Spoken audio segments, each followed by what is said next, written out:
But that fourth quarter was really impressive, Jake. Down a couple of scores on the road, defending Super Bowl champs. What signs are you seeing from him that things are starting to click? Things are starting to come together for him.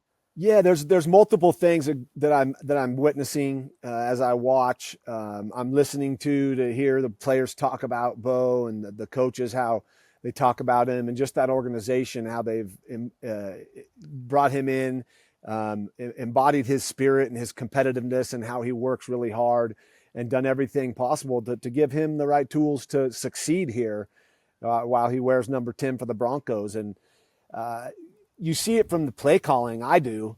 Early on, it's 3rd and 6. What do? They throw it deep. They're giving this kid a chance to make the plays. They're not conservatively like half the league throwing a screenplay behind the line of scrimmage. It's 3rd and 6. They're throwing it 4 yards deep. Now the guy has to get 10 yards. They're giving Bo a chance to really throw the ball, and he's being pushed to evolve and to become better in the pocket, better with his feet, because we know what he can do outside of that. And so I've really just witnessed more the coaches understanding him and giving him that freedom, but him also then taking that and making the plays. Even though we missed some early in the year, he missed a few big shots early in the year, it didn't mean we stopped doing that. Keep throwing those deep balls, keep giving him those opportunities, and let those guys step up. And you're seeing really, as the quarterback, he's the heart and soul and the heartbeat of this team. And we're watching this team kind of become a very, a representation of the kind of competitor and athlete and person that he is. So it's been a lot of fun, and there's still growing pains down the road to see. But that fourth quarter, when it matters the most, 3 quarters were not bad. They just didn't produce points. He made some great throws, put the ball in some really tight spots. But late in that fourth quarter, when it mattered the most, he really did make some big time throws. And that's when your team buys in. That's when your defense and the special teams, the coaches, the janitors, the equipment guys, the organization, the fans, they stop complaining and critiquing and more or less start going, wow, what's he going to do now? He's showing us with the ball in his hand. And that really is the only time you get when you're a quarterback to prove that you can do it. He's stepping up and doing it. Yeah, what do you think it said about Sean Payton to go for 2 after tying could have tied the game, but instead they said, "Hey, let's go for 2," and they let him throw that out route there to the pylon. I mean, what do you think it said about the confidence he has in Bo right now? Well, it's confidence in Bo to make that play, because I'm sure he's seen him do it hundreds of times in practice. Confidence in a young receiver also in Franklin to give him that opportunity.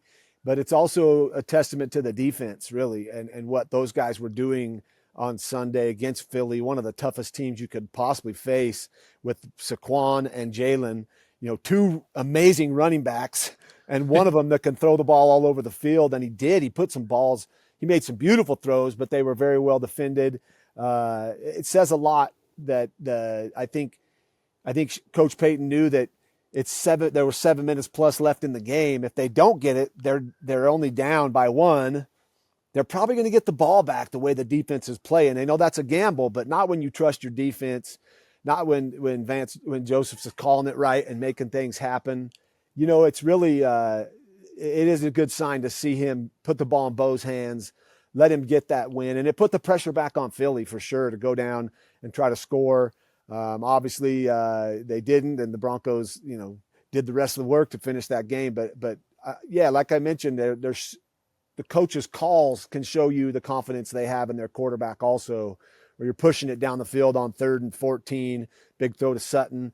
You're giving him opportunities to roll and throw it back across the field and display to his team and to his players and to all of us the type of skill set he has. You mentioned that 3rd down and 14 where he steps up into the pocket, just delivers just a rifled it in there. Yeah. When you see that work like that, what is he doing right there? What do you like when you watch him? What are you watching there? Because so many people say like, "Oh, well, his footwork's still off, or some of his mechanics are off." But when I see that, I'm like, "That looked good." Yeah, I mean, if you watch that from the end zone copy, you watch his head and his eyes. And, he'd had some balls batted down early in the year. And that's when you're going too soon. Your eyes are going to your target before you're throwing, and a D lineman is going to read that. Well, what you witnessed on that play is again, you don't want to be in that long, down a distance, but when you're there, are you just going to run a draw or throw a bubble screen, or are you going to give this kid a chance to evolve? And when the time comes that he needs to do that later in the season, now we know he can. He used his eyes really well. He held the safety. He came back to the route.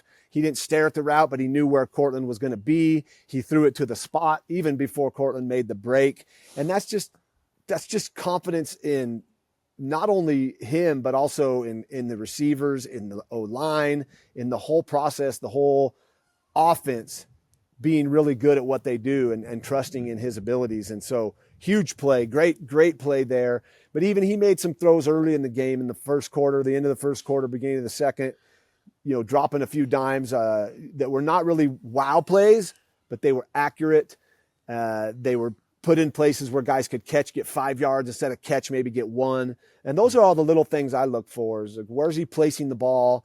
How's he getting it to the guys so they can do what they do best? And then once the guys get it, what are they doing? Are they trying too hard, or are they turning north and getting some yardage, So are you seeing those things kind of start to come a little bit more easy for Bo? Like he's making these plays look a little bit more natural, or like when you watch his evolution, how much further along does it feel like he is at this point than even week 1 this year or going back to his rookie year? Yeah, he's really done the work in just the few games we've seen him so far. He was antsy in the pocket. He was stepping up. He was putting himself into harm's way with poor execution with his feet. But those things, he knows it right when it happens. As a quarterback, you've been through this so many times. You've been coached and overcoached and repetitively coached and watched all the film and analyzed it all offseason. When you're like, damn, I shouldn't have hitched up there. I should have stayed in the pocket. Maybe I could have delivered that throw on the flea flicker play a couple weeks ago, like putting yourself into peril when you don't need to. And that just comes with maturity. And again, with him being able to put that trust in those guys in front of him and having a great run game, it obviously helps when you're a quarterback. You have to have a threat of run, gives you a lot of chance to make that fake and then get your eyes downfield. And guys get open that way because you're now getting better matchups. The underneath coverage isn't down the field as far.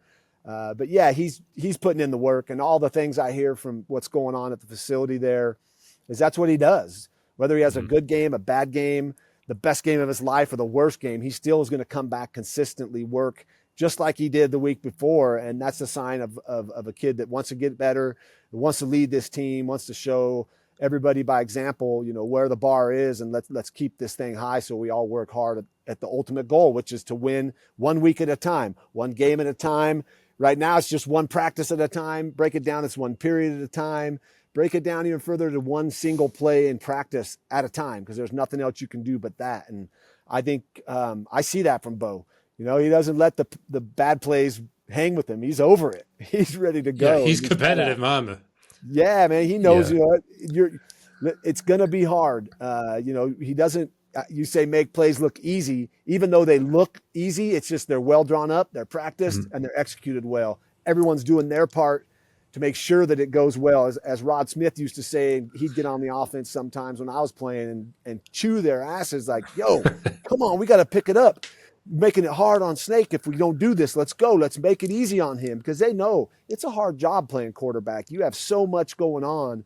Not only do you have all that going on, you got all eyeballs on you watching what you're doing with your body language, how you're coming off the field after a touchdown, how you're celebrating that touchdown, how you're even like coming off the field and interacting with your players. Like you're getting watched so much. It's difficult and it can be hard. But when you're consistent and you're a leader and you know what you're doing is what you love, you'll see yourself get better. Yeah, we're seeing that. I loved what you said about his eyes there. You're the first person who's mentioned, hey, his eyes are helping him out now too, trusting the receiver. You mentioned some of those deep passes that he missed there. Are those sometimes a little bit trickier for the quarterback than, like, hey, you're about to let that thing rip, but then you realize, okay, he's wide open here. I can't tell you how many times you must have seen Rod running wide open down there, and before you let it go, maybe you think twice, or what's the hardest part about some of those deep passes? It's just, I think the most important thing to do, and what sometimes you forget, is to just go before you throw that deep ball, because you're like, oh, there it is, and you go to throw it, and that little extra bit of anxiousness and excited the feeling in your bones, you maybe put 3 more inches on it than you should, and it's just outside of his fingertips, as we saw. But those things can be fixed, with just more reps, trusting that the guys will get there. The worst thing today in the NFL is to overthrow a guy at this day and age, with the amount of grabbing, the amount of hand fighting going on.